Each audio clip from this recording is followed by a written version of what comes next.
Assalomu alaykum hurmatli tomoshabin. Kunning eng tezkor hamda muhim yangiliklari bilan biz yana e'tiboringiz markazida. Hurmatli tomoshabin, videoroliklarimiz ostida bir dona like tugmasini bosib qo'yishni yodingizdan chiqarmang. O'zgidromet 18 dekabr uchun kutiladigan ob-havo ma'lumotini e'lon qildi. Unga ko'ra Toshkent shahrida havo bulutli bo'ladi. Yog'ingarchilik, yomg'ir qorga aylanadi. Shamol g'arbdan 3-8 metr/sekund tezlikda esadi. Harorat kechasi va kunduzi 0-2 daraja iliq atrofida bo'ladi. Qoraqalpog'iston Respublikasi Xorazm viloyatida havo o'zgaruvchan bo'ladi. Yog'ingarchilik kutilmaydi, ba'zi joylarga tuman tushishi mumkin. G'arbiy shamol yo'nalishini o'zgartirib, sharqdan 7-12 metr/sekund tezlikda esadi. Harorat kechasi 5-10 daraja sovuq, ustiyurtda ba'zi joylarda 13-18 daraja sovuqqacha, kunduzi esa 2 daraja sovuq, 3 daraja iliq atrofida bo'ladi.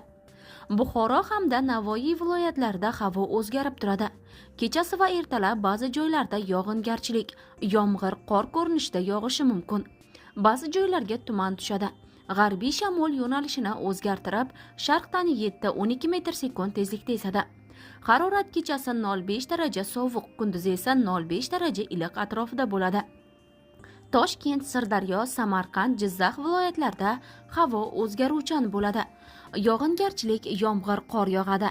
Ba'zi joylarda qorga aylanadi. Ba'zi joylarda tuman tushishi mumkin. Shamol g'arbdan 7-12 metr/sekund tezlikda esadi. Harorat kechasi va kunduzi 0,5 daraja iliq atrofida bo'ladi. Qashqadaryo hamda Surxondaryo viloyatlarida havo o'zgarib turadi. Yog'ingarchilik, yomg'ir qor yog'adi. Ba'zi joylarda tuman tushishi mumkin. Shamol sharqdan 7-12 metr/sekund tezlikda esadi. Ba'zi joylarda 13-18 metr/sekundgacha kuchayishi mumkin. Harorat kechasi 0,5 daraja iliqni, kunduzi esa 2-7 daraja iliqni tashkil etadi. Andijon, Namangan, Farg'ona viloyatlarida havo o'zgarib turadi. Yog'ingarchilik, yomg'ir yog'adi. Ba'zi joylarda qorga aylanadi. Shamol g'arbdan 7-12 metr/sekund tezlikda esadi. Harorat kechasi 0,5 daraja iliqni, kunduzi esa 2-7 daraja iliqni tashkil etadi. Respublikaning tog'li hududlarida havo o'zgarib turadi. Vaqti bilan qor yog'adi. Ayrim joylarda kuchli bo'ladi. Tuman tushishi mumkin. Tog'li hududlarda qor ko'chishi xavfi bor. Shamol g'arbdan 7-12 metr/sekund tezlikda esadi.